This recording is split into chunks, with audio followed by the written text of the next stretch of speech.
ओम शांति।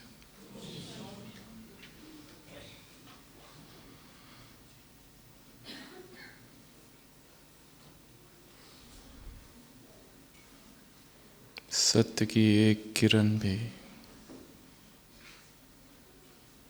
परिवर्तन के लिए पर्याप्त है। सत्य की एक चिंगारी भी जीवन को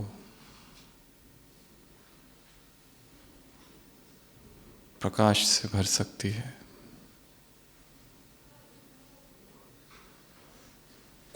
अमेरिका में एक महान विचारक सर रैल्फ वाल्डो इमर्सन 19वीं सदी में हुए थे और उनके प्रवचनों में अक्सर एक अनपढ़ गवार, एक माता जो कि धोबिन थी, वो दिखती थी। इमर्सन के प्रवचन तत्वज्ञान, मनोविज्ञान,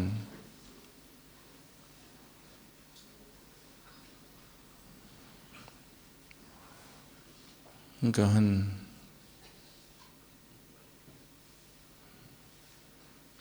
चिंतन से भरे रहते थे। लोगों ने पूछा उस माता से कि तुमको इन प्रवचनों में क्या समझ में आता है? इतने डीप फिलॉसफी के प्रवचन, freedom, self reliance, over soul, कठिन कठिन शब्द उसमें, तुम्हें इनमें क्या समझ में आता है? उस माता ने कहा,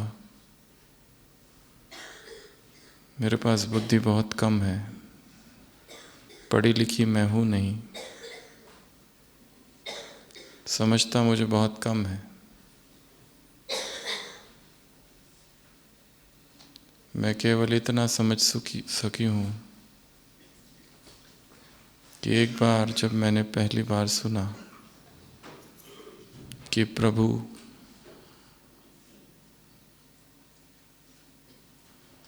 हर एक के निकट है,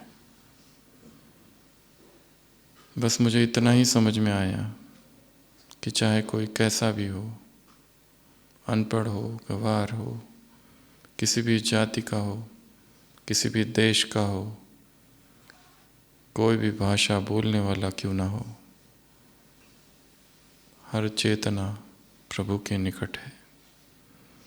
बस मुझे इतना ही समझ में आया और इसी एक वाक्य ने मेरे जीवन को बदल दिया कि मैं भी उस परमात्मा के समीप हूँ, मैं भी उस परमात्मा से दूर नहीं हूँ। बस ये इतना ही मुझे समझ में आया है और इतना ही जीवन में उतर गया। मैं जो कुछ करती हूँ, जो भी हूँ, निरंतर ये ख्याल मन में समाया रहता है कि मैं भगवान के समीप हूँ। सत्य की एक झलक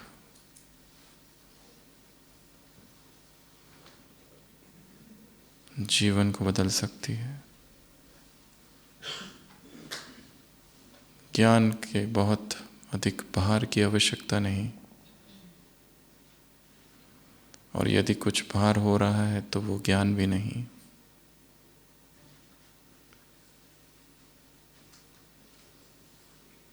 सत्य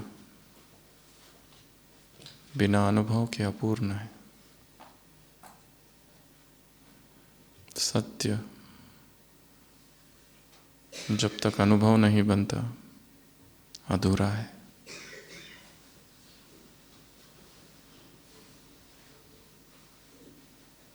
अनुभव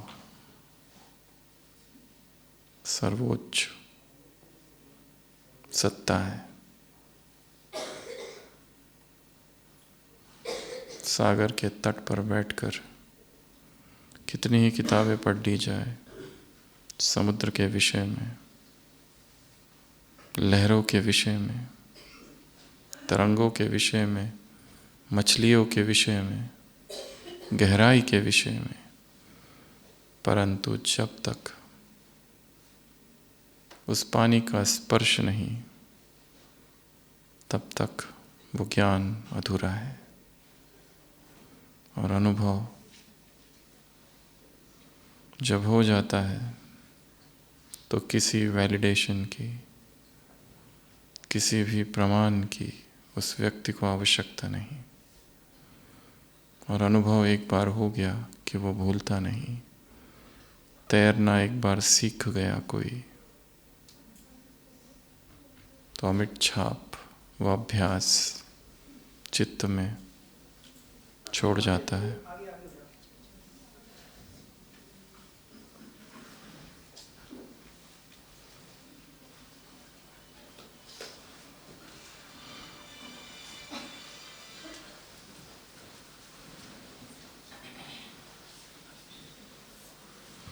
अनुभव का एक क्षण जीवन को बदल सकता है। अनुभव का एक क्षण जन जन की प्यास को मिटा सकता है, जन जन की प्रभु प्रेम की तड़प को शांत कर सकता है। अनुभव की एक बूंद चेतना को भर सकता है।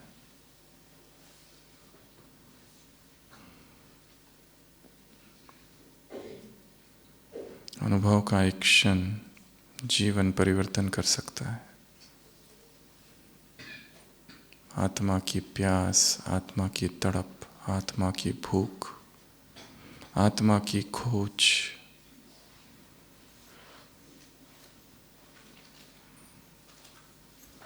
अनुभव में आके रुक जाती है। सुबह की अव्यक्त वाणी, क्या कहा बाबा ने?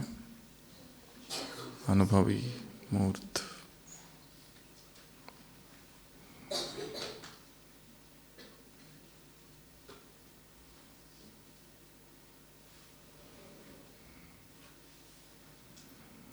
एक तितली ने अपना घर बनाया। एक बहुत बड़ी इमारत की दीवारों से लगकर, और उस तितली को बहुत गर्व था अपने ऊपर। दूसरी तितलियों को देखती थी तो निंदा से भर जाती थी, उन्हें अज्ञानी करार देती थी हमेशा।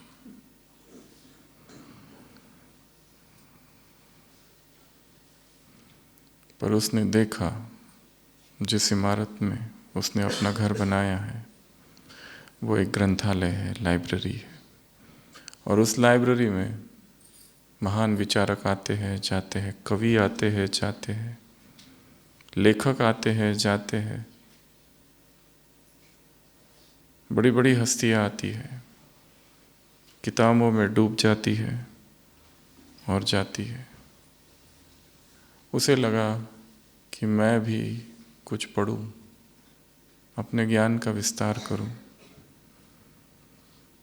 और वो तितली भी एक दिन घुस गई। उसने बच्चों के विभाग से चालू किया छोटी छोटी किताबें पढ़ना जिसमें चित्र होते थे,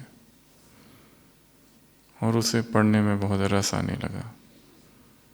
और धीरे धीरे वो तितली बड़ी बड़ी किताबों पर आ गई। दर्शन की किताबें, फिलॉसफी की किताबें, मनोविज्ञान की किताबें पढ़ने लगी। अब उसका उड़ना, घूमना, फिरना सब बंद हो गया।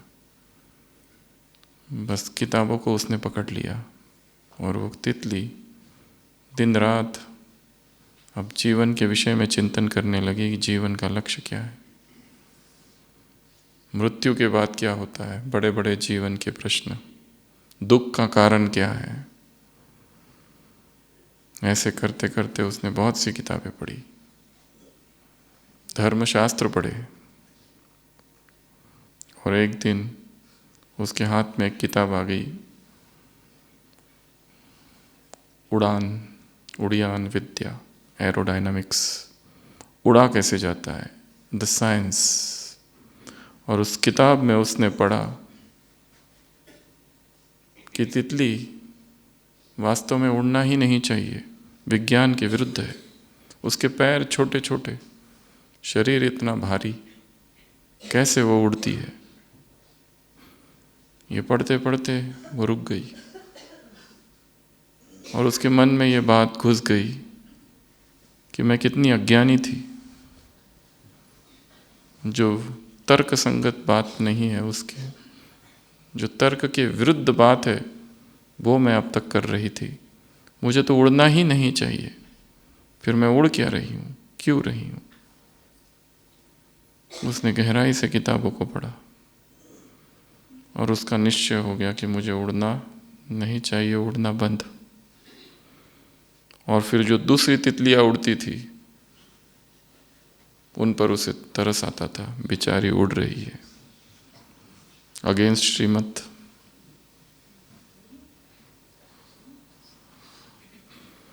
तरस पड़ता था उसको बाकी तितलियों को देख कर कि ये तितलियां उड़ती क्यों है, इन्हें एक जगह बैठना चाहिए।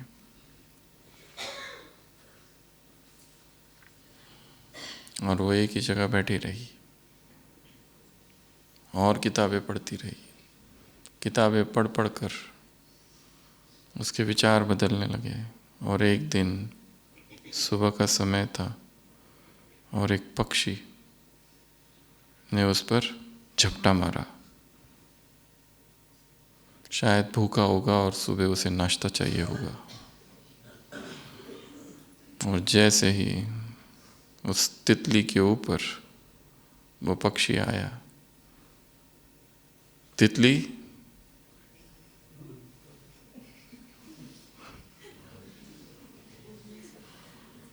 सारे ज्ञान को भूल गई,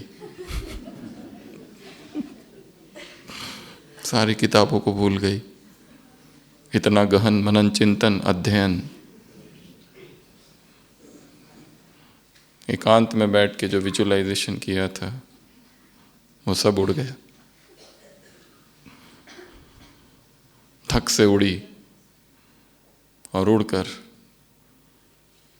किसी पेड़ की डाली पर बैठ गई, हांफने लगी और फिर शांत हुई।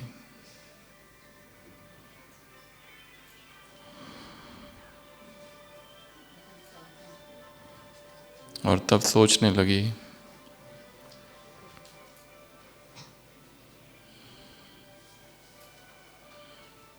कि उड़ना तो मेरा स्वभाव है।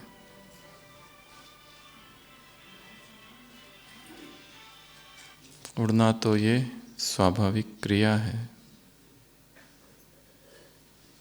जो उल्टा ज्ञान उसने ले लिया था, उस ज्ञान ने उसके मन में एक अवरोध, एक ब्लॉक खड़ा कर दिया था।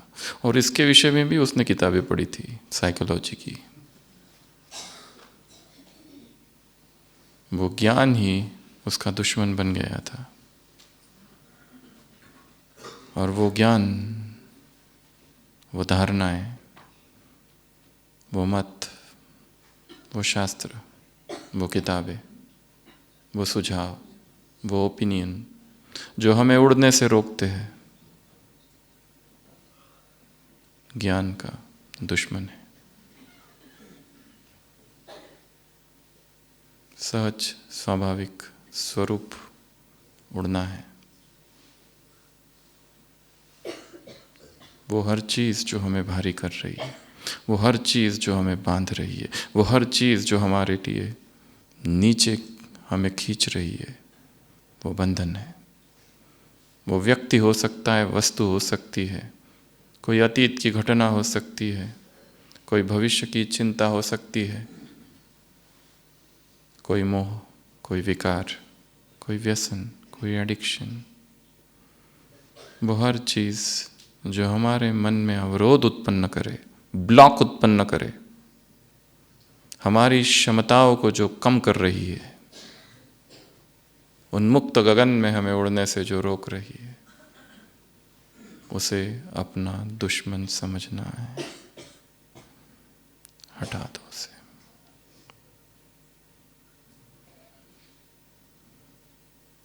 कोई धारणा ही है, कोई विश्वास ही है, कोई ज्ञान ही है जिसने ज्ञान को रोक रखा है। तो आज सुबह की अव्यक्त वाणी,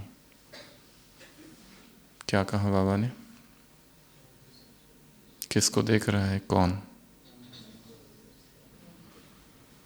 कौन किसको देख रहा है?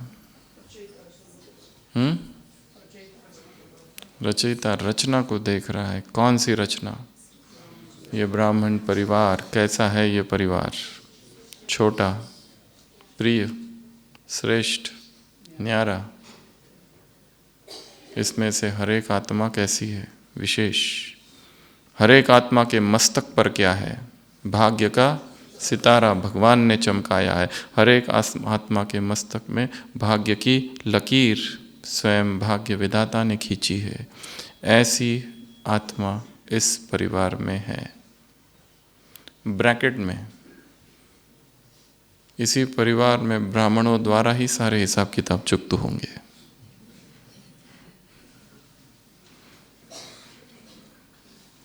जन जन के ब्राह्मणों के हिसाब इसी परिवार में चुकते होंगे। सारी मुश्किलें, समस्याएं, बाधाएं किन के द्वारा आएगी? ब्राह्मणों के द्वारा ही आएगी। जन्म जन्म साथ रहे।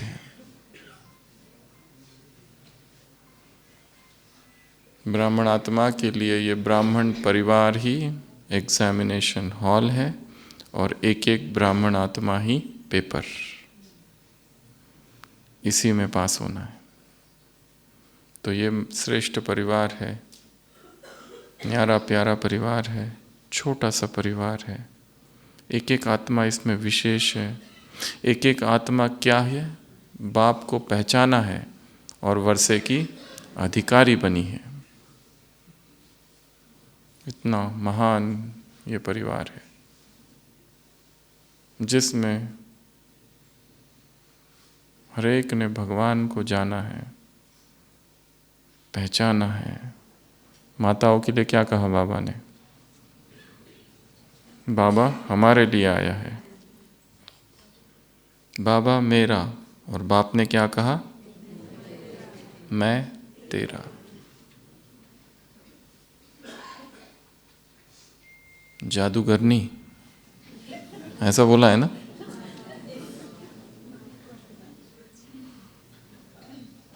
इस समय भगवान तुम्हारी मुट्ठी में है।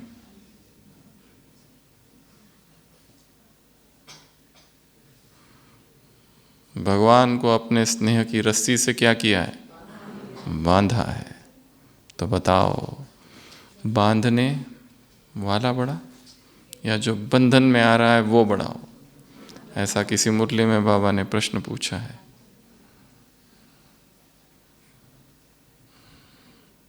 जिसे वेद शास्त्र उपनिषद नहीं पकड़ पाए, उसे भोली भोली माताओं ने प्रेम के बंधन में बांधा है और वो भी बंध गया। प्रेम का भूखा और भावना का प्यासा है वो।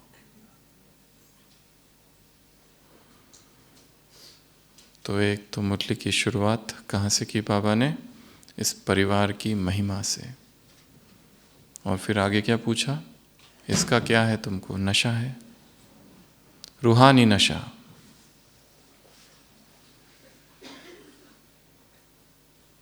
और अगर ऐसे ब्राह्मण बने हो तो वो कहाँ दिखाई देना चाहिए? कर्मयोग में। क्या चैलेंज करते हो दुनिया को? हम कौन है? कर्मयोगी जीवन वाले हैं। अर्थात सतत याद लक्ष्य है, और जैसा लक्षण वैसे लक्षण, निरंतर, नेचुरल। 6 घंटा नहीं, 8 घंटा नहीं, याद कैसी हो? एक अविरल नदी की धारा की तरह। जो नदी होती है वो थकती नहीं और वो रुकती नहीं, उसका स्वभाव है बहना, उसका स्वभाव है प्रवाह। तो याद भी ऐसा एक प्रवाह है, एक नदी की तरह है जो बहता ही रहे।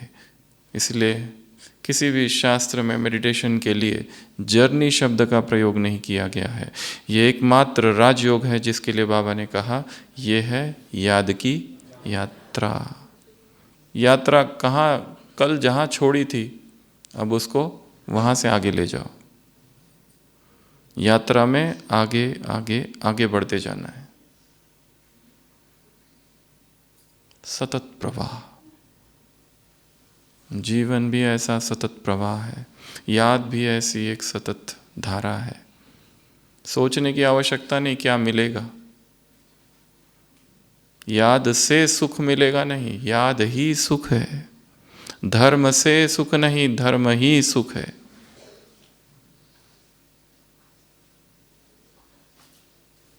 क्या क्या प्राप्ति होगी नहीं, क्या होगा नहीं, जो है वही उत्सव है। यात्रा ही उत्सव है।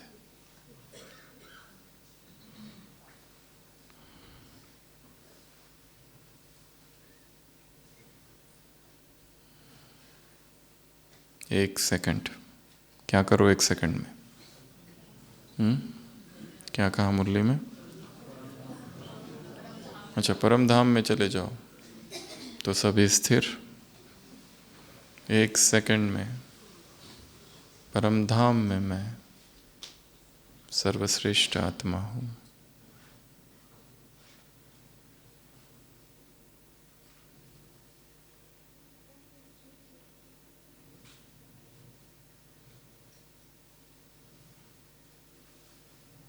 ज्ञान सूर्य की किरणों के नीचे, निर्वाण धाम, शांति धाम, मुक्ति धाम।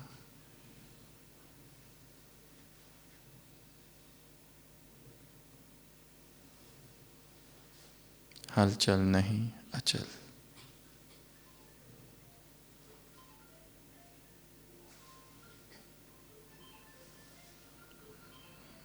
तो ऐसा अभ्यास क्या करते रहना है? बीच बीच में करते रहना है। यदि जीवन में समस्या है तो समस्या के हल के विषय में नहीं सोचना है। क्या करना है? समस्या को लिखो और लिखने के बाद आत्मिक स्वरूप में स्थित होकर उसे पढ़ो तो उत्तर आएगा। आत्मा हो जाना सभी प्रश्नों का उत्तर है। सोच सोच के उत्तर नहीं आएगा। आत्मा हूँ इस स्वरूप में स्थित होकर उस विषय पर सोचने से, या फिर सोचना भी नहीं, केवल आत्मा हूँ और ये प्रश्न है, उत्तर अपने आप आएगा। तो मुरली में बाबा ने कहा स्वमानधारी, स्वराज्य अधिकारी और समाधान स्वरूप। समान बोलते ही कितनी बड़ी लिस्ट आ जाती है, परंतु इनका करना क्या है? अनुभव। समान का अनुभव करो, ज्ञान का अनुभव करो, योग का अनुभव करो, धारणा के अनुभवी स्वरूप, सेवा के अनुभवी स्वरूप, गुणों के, शक्तियों के अनुभवी स्वरूप। इतने अनुभवी स्वरूप मुरली में आए हैं। समान क्या है? अंधकार का अंत। स्वमान क्या है? अंधकार का अंत। स्वमान क्या है? प्रकाश। Switch on, switch off. 1 second का अभ्यास, पावरफुल स्विच हो, 1 सेकंड का अभ्यास हो और अनुभव की सीट पर बैठे हुए हो। ये 3 बातें कही है। तो दिन भर में अभ्यास करना है। कैसे अभ्यास करेंगे? कोई तो एक क्रिया, कोई एक मुद्रा बनानी होगी जिसके साथ इसे जोड़ा जाए। एक तो स्थूल स्विच जो है, जब भी कोई स्थूल स्विच को ऑन करेंगे तो क्या याद करेंगे? मैं आत्मा हूं। और उसके साथ जोड़ो कौन सी? Switch on. या कुछ भी बना सकते हैं। ऐसा कर दिया घंटे में 1 बार तो स्विच ऑन हुआ। मैं आत्मा हूं। जस्ट दिस मच, घंटे घंटे में। सिंपल अभ्यास है ना? कुछ भी कर रहे हैं, हाथ, ये 2 टच, मैं आत्मा हूं। Switch on. 1 सेकंड का अभ्यास, पावरफुल स्विच, अनुभव की ऑथोरिटी की सीट पर बैठकर स्विच ऑन। समान, मैं बाप के दिल तख्त नशीन हूं। तुरंत अनुभव। सुनना, सुनाना, समझना, समझाना, ये भूल जाएगा। पर जिसका हमने अनुभव किया है वो नहीं भूलता। और अनुभव कैसे होता है, ये मुख्य प्रश्न है आज की मुरली से। क्या करे जिससे अनुभवी मूर्त बने, जिससे स्वमान का अनुभव हो, ज्ञान का अनुभव। ज्ञान लाइट माइट है।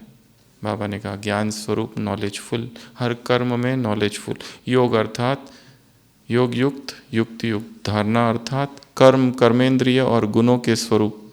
और सेवा में अनुभवी मूर्त अर्थात निरंतर सेवादारी। होने मात्र से सेवा हो, कुछ करने से सेवा ना हो। सेवा अर्थात हम हैं, ये होने मात्र से सेवा हो। कुछ किया वो सेवा सेकेंडरी है। केवल है, अस्तित्व ही सेवा हो जाए। मनसा वाचा कर्मणा संबंध संपर्क, सब कुछ।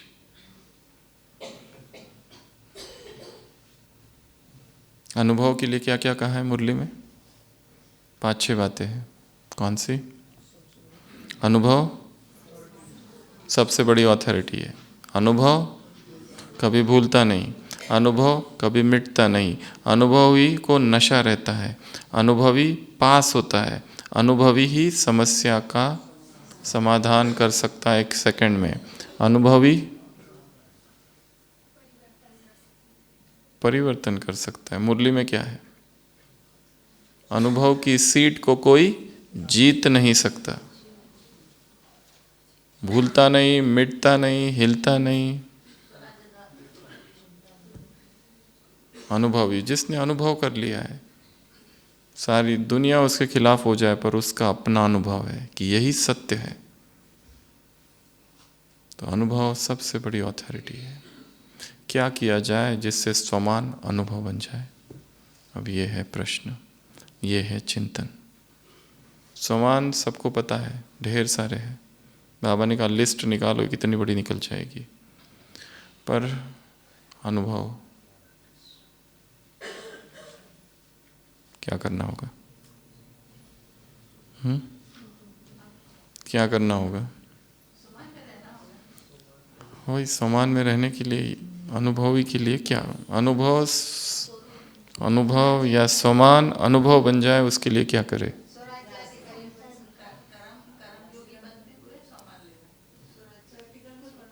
सबसे पहला प्रैक्टिस, अभ्यास। मुरली में स्लोगन में क्या कहा है आज? अटेंशन, क्या क्या? नंबर 1।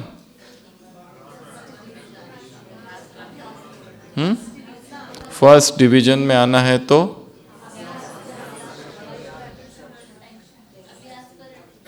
अभ्यास पर अटेंशन, बस ऐसा कहा है पूरा पूरा। प्रैक्टिस, किसी विशेषज्ञ ने कहा है, संगीतज्ञ ने, एक म्यूजिशियन ने कहा है, अगर मैं 3 दिन प्रैक्टिस नहीं करता हूं तो जो लोग मुझे सुनते हैं वो पकड़ लेते हैं कि गुरुजी आपने अभ्यास थोड़ा छोड़ा है। जो संगीत प्रेमी है और जो निरंतर सुनते हैं वो तुरंत पकड़ लेते हैं कि गुरुजी ने अभ्यास नहीं किया है। अगर मैं 2 दिन ना अभ्यास करूं तो मेरे जो शागिर्द है, शिष्य, वो पकड़ लेते हैं। और अगर मैं 1 दिन अभ्यास ना करूं तो संगीत के जो विशेषज्ञ है वो पकड़ लेते हैं कि आपने अभ्यास नहीं किया। और जहाँ तक मेरा अनुभव है तो मैं 1 पल भी अगर अभ्यास ना करूं तो मेरे अंदर खाली खाली लगता है। सुबह उठता हूं तो ऐसा लगता है जैसे कुछ तो छूट गया है। सतत अभ्यास, निरंतर अभ्यास, कांस्टेंट प्रैक्टिस, तो ये भी अभ्यास ही है। जैसे वो अभ्यास पक्का हो गया है शरीर का, उसको क्या कहा बाबा ने? उल्टा अभ्यास। मैं देह हूं, देह का नाम कभी भूलता नहीं। वो कितना पक्का हो गया है, वैसे ये अभ्यास अब पक्का करो कि ये शरीर मैं नहीं, आत्मा हूं। बस यही अभ्यास है, first and the last chapter, यही एकमात्र अभ्यास है। और कोई चीज की प्रैक्टिस करनी है तो क्या करना है? उसको रिपीटेशन, क्या करना होगा? रिपीट करना होगा। दोहराओ दोहराओ दोहराओ। सुबह उठते ही 5 बार दोहराना, रात को सोते समय दोहराना, मेडिटेशन की डीप स्टेजेस में उसको दोहराना। कोई भी चीज रिपीट रिपीट रिपीट, एक रिपीटेशन, एक अफर्मेशन और विश्वास के साथ। और सबसे बेस्ट समय है अगर हमें कोई बात अपने अंतर मन में घुसानी है, अवचेतन की गहराई तक उसको पहुंचाना है। जैसे कोई व्यक्ति अपना डाइट बदलता है, अचानक नहीं होता है, उसे वो पॉइंट को गहन चिंतन से उस बात को बहुत डीप तक पहुंचाना होता है, ताकि वो उसका स्वभाव बन जाए, उसके मन का हिस्सा बन जाए, उसे वो स्वीकार कर ले कि यही मेरा भोजन है, ये नहीं। ये कार्य 1 सेकंड में भी हो सकता है तो जीवन भर में भी नहीं हो सकता है, ये भी है। आदत बनने के लिए कितना टाइम लगता है? 3 दिन, 7 दिन, 21 दिन, 90 दिन, 120 दिन। अगर इस माइक में यहाँ करंट है, अगर हमने इस माइक को हाथ लगा दिया और भयंकर करंट लग गया, अगली बार लगाएंगे क्या? हाथ न लगाने की आदत को कितना टाइम लगा बनने के लिए? 1 सेकंड। अगर वो सेकंड इतना गहरा है, शॉक अगर है, तो आदत कितने देर में लगेगी? 1 सेकंड। हमने देखा है हॉस्पिटल में लोग दारू बीड़ी क्या क्या पीते रहते हैं, पर जिस दिन हार्ट अटैक आ गया और आईसीयू में एडमिट हो गए, ऐसा व्यक्ति जो कभी किसी के कंट्रोल में नहीं है, उसको उस बेड पर लेटे रहना पड़ता है और आज्ञा माननी पड़ती है। जिसने आज तक आज्ञा दी है सबको, जिसने आज तक किसी का नहीं सुना है, जो बॉस है, वो जब बिस्तर पर लेटता है और छोटी छोटी चीज के लिए उसे पूछना पड़ता है, तो अहंकार को ऐसी ठेस पहुंचती है और उसकी जितनी आदतें हैं वो उसी दिन से छोड़ देता है। पेशेंट्स को हम लोग हमेशा पूछते हैं, कोई व्यसन है क्या? वो कहते हैं हाँ पहले था, दारू वगैरह पीते थे, अभी तो छोड़ दिया। कब से छोड़ा? जब से एडमिट हुए ना सुबह, बस तभी से छोड़ा है।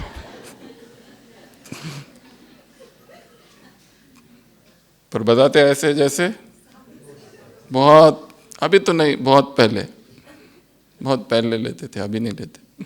कब से बंद किया है? जब से हॉस्पिटल में पहुंचे तब से बंद किया है। तो एक शॉक चाहिए, अनुभव कैसा हो? शॉक की तरह। प्रभु प्रेम का अनुभव कैसा हो, जिसमें अष्ट सात्विक भाव प्रकट होते हैं। अष्ट सात्विक भाव पता है? इसको पढ़ना, स्टडी करना, अष्ट सात्विक भाव क्या है। हायर स्पिरिचुअल स्टेजेस में अष्ट सात्विक भाव उत्पन्न होते हैं। 8 प्रकार के इमोशंस, एक दो आपको बता रहे, आंखों से आंसू बहना, पूरे शरीर में कंपन, थर थर थर थर हाथ कांपने लगना, पूरे शरीर में क्या कहते हैं उसको, रोंगटे तो नहीं कहते, सिहरन होना, ये 3 है 8 में से। अष्ट सात्विक भाव जहाँ प्रकट होने लगते हैं, अचानक व्यक्ति अशरीरी होता है। सबसे गहरा अगर अनुभव होगा वो शरीर के तल पर प्रकट होगा। कोई गीत सुना और ऐसा सुना कि आंसू बहने लगे, धड़कन बढ़ जाना, धड़ धड़ धड़ धड़ धड़ धड़। शरीर पर जो प्रकट हो वो अनुभव, मन के मन में रह जाए वो अनुभव नहीं। जितना अनुभव गहरा होगा वो शरीर के तल पर प्रकट होना चालू होगा। तो डीप एक्सपीरियंस के लिए क्या चाहिए? Deep shock. डीप एक्सपीरियंस के लिए क्या चाहिए? रेपिटिशन, दोहराव। डीप एक्सपीरियंस के लिए क्या चाहिए? मौन। इस मुरली में कहा है अनुभव के सागर में समा जाओ। डीप एक्सपीरियंस के लिए क्या चाहिए? एकांत। डीप एक्सपीरियंस के लिए क्या चाहिए? अंतर्मुक्ता।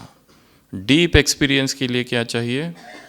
रात को सोते समय या जब भी बेड पर लेटे हैं उस समय जो चिंतन हम करते करते सोते हैं, चाहे दोपहर में या रात को या कभी भी, वही सारी बातें सबकॉन्शियस में जाती है। सबकॉन्शियस को एक्सेस करना बहुत कठिन है। सबकॉन्शियस तक मन विचार जाते नहीं है। ऊपर आओ, घूमो फिरो, सबसे बात करो, ये सब ऊपर ऊपर रह जाता है। पर अगर किसी ने ऐसी एक चुभने वाली बात कह दी, वो कहाँ जाती है? सीधा अंदर। दिन भर 100 लोगों ने मिलकर आके तारीफ की, वो सब भूल गया, और एक ने ही निंदा की बस, वो कहाँ जाती है? सीधा सबकॉन्शियस। ना कोई विजुअलाइजेशन किया, ना कोई अभ्यास किया, ना कोई प्रैक्टिस, ना रात को सोते समय ना सामान लिया, कुछ नहीं लिया, सीधा आर पार चली गई। ये अपने आप हो गया। और इतना सामान ले रहे, मैं आत्मा हूँ, वो पता नहीं कहाँ जाता है। किसी आश्रम में 2 शिष्य झगड़ते हैं और भयंकर लड़ाई हो जाती है दोनों में। गुरु जी के पास आते हैं, कहते हैं कि पहले इसने चालू किया।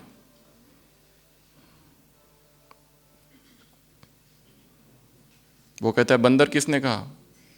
वो तो पहले इसने बंदर मुझे कहा, फिर मैंने इसको बंदर कहा, और बंदर कहने की वजह से दोनों में लड़ाई हो गई। गुरु जी कहते हैं मैं तुम्हें इतने वर्षों से सिखा रहा हूं, तुम आत्मा हो, तुम आत्मा हो। और इसने केवल एक ही बार कहा तुम बंदर हो, उसको तुमने पूरा अंतर मन में समा भी लिया और उसके लिए लड़ने के लिए भी तैयार हो। ऐसा क्यों? हमारा अंतर्मन की वर्किंग को समझना है। तो एक मेथड तो है रिपीट करते रहना। रिपीट करते रहेंगे, कुछ भी रिपीट करते रहो, वो उसको स्वीकार कर लेता। अंतर्मन बहस नहीं करता, अंतर्मन आर्ग्यू नहीं करता, जज नहीं करता, वो बस उसके अंदर डालते जाओ, वो स्वीकार करने लगता है। तो रिपीटिशन होते रहना चाहिए। और कब करना है ये रिपीटिशन? सोते समय, जब बिस्तर पर है तब वो सबसे बेस्ट टाइम है ज्ञान के चिंतन का। अभी यहाँ से जाने के बाद जब सोने लगेंगे तो सोचना आज की मुरली में क्या था। ब्राह्मण परिवार के बारे में कुछ तो था, एवररेडी के बारे में कुछ तो था, कुछ तो था, कुछ गहने पहनो, कोई ड्रेस पहनो चमकीली, कोई शस्त्र धारण करो 8, कोई आसन, कोई फुल स्टॉप लगाओ और फुल स्टॉप को विदाई दो। कुछ तो था ऐसा धुंधला धुंधला, फुल स्टॉप लगा के फुल स्टॉक जमा करो और क्वेश्चन मार्क को विदाई दो। ऐसा ऐसा कुछ कुछ था। ज़्यादा याद नहीं आ रहा, ज़्यादा टेंशन नहीं लेना, जितना याद आता है उतना।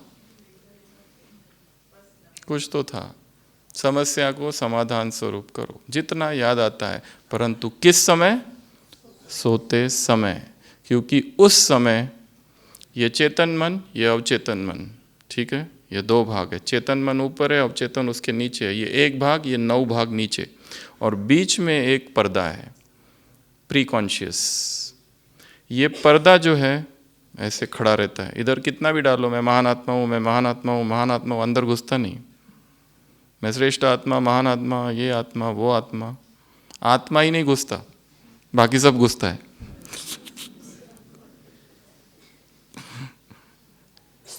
सोते समय यह ऐसे थोड़ा सा ऊपर उठता है पर्दा, इधर से इधर डालना चालू करो, फिर वो अंदर जाएगा। एक तो सोते समय का समय, या फिर सो नहीं रहे पर बिस्तर पर लेटे हैं, वो भी समय, या फिर सुबह उठने का तो है ही, और जो तो योग करते ही है, पर उसमें समान से ज़्यादा योग के लिए भागते हैं, वो दूसरी बात है। मेडिटेशन की स्टेजेस में, डीपर स्टेजेस ऑफ मेडिटेशन में उसको रिपीट करना, ठीक है। और एक अभ्यास मिरर मेडिटेशन, आईने के सामने बैठना, देखना उसको और अपने आप से बात करना, देखते रहना। यहाँ पर इसमें ही सारा खेल है, सारा पार्ट यहाँ पर है। सतयुग, त्रेता, द्वापर, कलयुग, पूरा 84 जन्म, 8, 12, 21, 42 और 1, 8, 12, 21, 42, 1, 84, 5000 वर्ष, 5 युग और 84 जन्म, सब कुछ यहाँ है। मिरर में देखते रहना।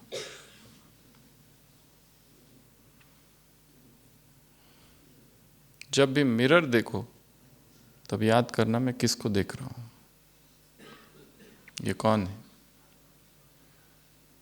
कौन है जिसकी इसकी इतनी मुझे चिंता है, इसके मान की, इसके अपमान की इतनी चिंता रहती है। अपमान से कितना भय लगा रहता है, निंदा से कितना भय रहता है। हमेशा अपने आप को मैं सुरक्षित रखना चाहता हूँ। कौन है जो सुरक्षित रखना चाहता है, कौन है जो सुरक्षा मांगता है, उस स्वयं को देखते रहना है।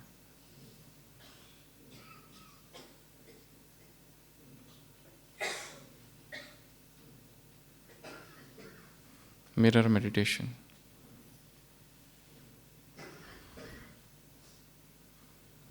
और अनुभवी मूर्त कैसे बनेंगे, एक्सपीरियंस कैसे होगा?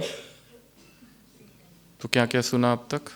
रेपिटिशन, मौन, एकांत, अंतर्मुक्ता, शॉक, शॉक, शॉक चाहिए, झटका, सीधा अंदर जाता है फिर एक्सपीरियंस। उसके बाद में रात को सोते समय या बेड पर लेटे हुए जो चीज़ हमें धारण करनी है, चाहे वो ब्रह्मचर्य है, तो लेट कर सोते सोते सोचो, मैं ब्रह्मचारी आत्मा हूँ, मैं महान आत्मा हूँ, मैं परम पवित्र आत्मा हूँ, पवित्रता मेरा स्वरूप है, पवित्रता मेरा स्वमान है, पवित्रता श्रृंगार है, पवित्रता मुझे बहुत प्रिय है। छोटा छोटा जो हमको जितना छोटा हो उतना अच्छा, वो वाक्य पर लेटे हुए। अगली मेथड है प्रकृति। प्रकृति के सानिध्य में जाकर जो चीज़ हमें धारण करनी है उसका चिंतन करना है, जो हमें बनना है उसका चिंतन करना है।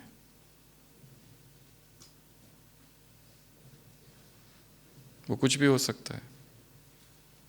अनुभवी स्वरूप, कोई एक सोमान, छोटा सा सोमान उस एक ही स्वमान के साथ प्रकृति में जाके बैठना है और ज़्यादा खींचातान नहीं। जैसे आता है, जो विचार आते हैं आने दो। मैं सहज योगी हूँ। सहज योग, योग ही जीवन का लक्ष्य है। जैसा लक्ष्य है वैसे लक्षण है। मैं अखंड योगी हूँ, अचल योगी हूँ। जितने छोटे वाक्य हो, सिंपल हो, अपनी भाषा में हो, उतने वो प्रभावी है। तो कहाँ चिंतन करना है? प्रकृति के सानिध्य में, या बाबा के कमरे में बैठकर, या फिर छत पर, या फिर चलते फिरते। जो चलते फिरते चिंतन किया जाता है वो जो अधिक शक्तिशाली होता है। एक होता है बैठ के पढ़ना, वो थोड़ा कम, बुद्धि भटकती है। तो अनुभवी मूर्त बनने के लिए क्या करना पड़ेगा? प्रकृति का सहारा लेना। अगली विधि और क्या करें जिससे सबकॉन्शियस में एंट्री हो जाए? ऑर्डर मेथड, डिक्री मेथड कहते हैं इसको। अपने माइंड को ऑर्डर करो। हे मन, यहां पर स्थिर हो जा। अपने आप को ऑर्डर करो कि आधे घंटे तक मैं बैठूंगा बिना हिले डुले। ऑर्डर करो उंगलियों को, हिलेगी नहीं अब, लॉक। ऑर्डर करो जब तक ये मुरली पूरी नहीं पढ़ लेता तब तक मैं हिलूंगा ही नहीं। माइंड को ऑर्डर करना। स्टैचू, ये अभ्यास करना है। मन भागने का काम करता है। मन का स्वभाव क्या है? इधर भागू उधर भागू, ये पढ़ू वो पढ़ू। एक मुरली पढ़ते हैं तो उसके बीच में कितने डिस्ट्रैक्शंस आते हैं, फोन, मैसेज। क्यों मुरली याद नहीं रहती है? क्यों हम पूरा नहीं देख पाते उसको? टुकड़े टुकड़े में पड़ी रहती है वो, इधर का टुकड़ा इधर टुकड़ा, क्योंकि एकाग्रता कम है। तो सबकॉन्शियस तक जाने की विधि है कंसंट्रेशन ऑफ माइंड। सबकॉन्शियस तक जाने की विधि क्या है? ऑर्डर करो माइंड को। जब लगे कि योग से अभी उठना है, उसको ऑर्डर करो 3 मिनट्स मोर। क्या बोलना उसको? 3 मिनट। 3 मिनट के बाद अब भी नहीं। जब लगे इतनी ज़्यादा भूख लगी कि अब बैठूं, भोजन सामने है और अब खाना ही है, 3 मिनट मोर, स्टॉप। आज लग रहा है बिल्कुल इतनी ठंडी है, एक्सरसाइज आज छुट्टी, आज तो करना ही है, जितना रोज करते उससे ज़्यादा। Order the mind, decree method कहते हैं इसको। अगली विधि है सबकॉन्शियस तक पहुंचने की, बोलना, डिस्कशन करना, चर्चा करना, ज्ञान को बढ़ाना उसके विषय में। अगर अमृत वेला उठना है तो केवल संकल्प से काम नहीं होगा। अमृत वेले की किताब है यज्ञ में, हरे रंग की, उस किताब को लो और पढ़ना चालू करो, रोज रोज रोज रोज रोज। और कोई एक अवार्ड अपने लिए निश्चित करो कि अगर कल मैं अमृत वेला करता हूं तो मेरे लिए ये अवार्ड है। वो किताब, वही किताब पढ़ते रहना, दूसरा पढ़ना ही नहीं कुछ। उसके बारे में ज्ञान बढ़ाना, उसके बारे में डिस्कशन करना, उसके बारे में पूछना। जो रेगुलर करने वाले हैं उनको पूछो क्या राज है, कैसे करते हो तुम लोग ये। कोई विशेष भोजन की धारणा यदि करनी है, जो कर रहा है उससे पूछो। भयंकर मनोबल की आवश्यकता है, स्ट्रॉन्ग विल पावर। तो सबकॉन्शियस तक पहुंचने की एक विधि क्या है? Will power, confidence, self confidence. मैं कर सकता हूं, भगवान ने कहा है। पांडवों के लिए क्या कहा बाबा ने? विजयी पांडव। ये भूलना नहीं, पांडवों के साथ कौन है? पांडव पति है। पर ये ना भूलना, यही पांडव जिनके साथ भगवान था शुरुआत से अंत तक। सबसे ज्यादा समस्या किसके पास थी? पांडवों के पास ही, बचपन से लेके तो अंत तक। इसलिए पांडवों ने ये नहीं कहा ये हमारे साथ ऐसा क्यों हो रहा है। भगवान साथ था उनके, बस खांडव प्रस्थ दे दिया गया, इंद्रप्रस्थ बना दिया उसको। जो जो कुछ हुआ, जहां परमात्मा छत्र छाया है वहां पर कल्याण ही होगा। वो भीम को जहर दे दिया, 100 हाथियों का बल निकला गंगा से बाहर। तो पांडवपति के साथ विजयी पांडव है, पांडवपति साथ है। माताओं से बात की, पांडवों से बात की, मधुबन निवासियों से बात की। क्या कहा? मधुबन निवासी नहीं, मधुबन की रौनक के विषय में कहा। मधुबन में सबसे बड़ी प्राप्ति कौन सी है? सहज योग, स्वतः योग। आते ही मधुबन से क्या क्या प्राप्ति है? मधुबन एक ना वो है, सक्शन मशीन होती है ना, सक कर लेता है, खींच लेता है टेंशन को। यहाँ आते ही वैक्यूम क्लीनर क्या करता है? टेंशन खत्म हो जाता है एक। तो इसके विषय में कल लिखना। क्या लिखेंगे? मधुबन से होने वाली कितनी? 108 प्राप्तियां। कितनी प्राप्तियां? 108, केवल 108 ओनली। आते ही एकोमोडेशन, आते ही गरम ठंडा नहीं, सॉरी आते ही टोली, भोजन, यात्रा भोजन, ट्रांसपोर्ट, कितने सारे पॉइंट्स है, एक के बाद एक के बाद एक के बाद। ब्राह्मण परिवार से मिलना, योग का अनुभव, ज्ञान का अनुभव, मधुबन की मुरली, मधुबन की सेवा, मधुबन का आंगन, मधुबन के डिपार्टमेंट, मधुबन निवासी, मधुबन का श्रृंगार, मधुबन का 18 जनवरी, मधुबन की सजावट, मधुबन का वायुमंडल, मधुबन के फोटो, मधुबन की लाइटिंग, कितनी सारी बातें। मधुबन की पालना, मधुबन का प्यार, मधुबन का सहयोग, मधुबन में किया हुआ योग, मधुबन में की हुई सेवाएं, मधुबन में आई हुई धारणाएं, मधुबन में आते ही जीवन में हुआ परिवर्तन, मधुबन में आए निकले हुए आंसू मधुबन में दादियों की पालना, दादियों की क्लासेस, वरिष्ठ भाई बहनों की पालना, वरिष्ठ भाई बहनों की क्लासेस। मधुबन को याद करते रहना। मधुबन को याद करना अर्थात मधुबन क्या है? भगवान का, मधुसूदन का है, दिव्य फरिश्तों का ये मधुबन शिव बाबा को प्यारा। तो ये भी एक अभ्यास है, किसी ना किसी रीति से मन को, एक विधि ये भी है सबकॉन्शियस तक पहुंचने की, ऐसे ऊंचे वाइब्रेशन के स्थान पर चले जाना। जब मन डिस्टर्ब हो, क्या करना है? उस स्थान को चेंज करो, कहीं और चले जाओ, प्रकृति के सानिध्य में, किसी मंदिर में, या कोई अगर सेंटर है या समय नहीं है वहाँ जाने का, ऐसा समय नहीं है कि जहाँ उस समय नहीं जा सकते, तो कहीं और। संसार में श्रेष्ठ वाइब्रेशंस वाले बहुत स्थान हैं, कहीं पर भी चले जाओ, पर स्थान को चेंज करो तो मन चेंज हो जाएगा। दृष्टिकोण बदल लो तो सब बदलेगा। समस्या समाधान स्वरूप बाबा ने कहा ना।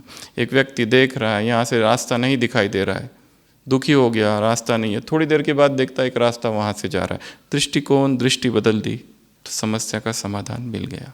ऐसे कैसे?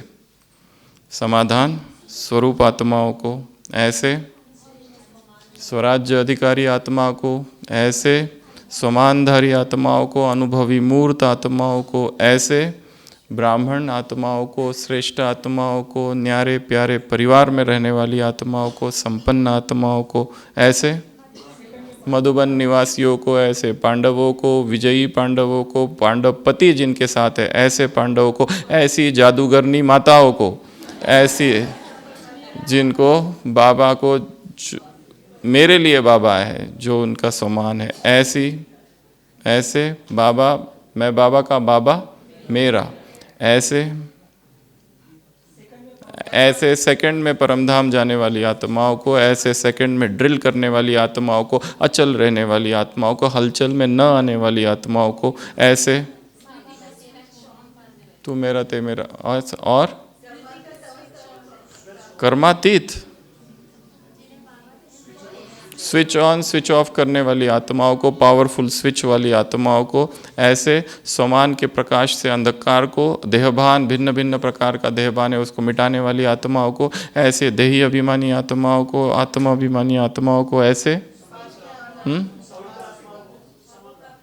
समाधान स्वरूप आत्माओं को, ऐसे श्रेष्ठ आत्माओं को, मुरली का बताना, बस हफ्ते भर का मत बताओ। ऐसे अनुभवी हो गया। विघ्न विनाशक, विघ्न प्रूफ, अटेंशन वाली आत्माओं को ऐसे, चमकीली फरिश्ता ड्रेस वाली आत्माओं को, अष्ट शक्तिधारी आत्माओं को, कमल आसन में धारी आत्माओं को ऐसे, योगी जीवन वाली आत्माओं की, निरंतर नेचुरल योगी जीवन वाली आत्माओं को, सहज योगी आत्माओं को ऐसे, पूरा पूरा पूरा अभ्यास करने वाली आत्माओं को ऐसे, योग युग, युक्ति युग, नॉलेजफुल, नॉलेज स्वरूप आत्माओं को, धारणा स्वरूप आत्माओं को, निरंतर सेवाधारी आत्माओं को, मनसा वाचा कर्मणा सेवा करने वाली आत्माओं को, संबंध संपर्क से सेवा करने वाली आत्माओं को ऐसे, रूहानी नशे में रहने वाली आत्माओं को ऐसे, विजयी पांडवों को, जीरो से हीरो, ये मुरली में है क्या? ऐसे बहुत सारी आत्माओं को बाप दादा का याद प्यार, गुड नाइट और नमस्ते। हम रूहानी बच्चों की, रूहानी बाप दादा को याद प्यार, गुड नाइट और नमस्ते। ओम शांति।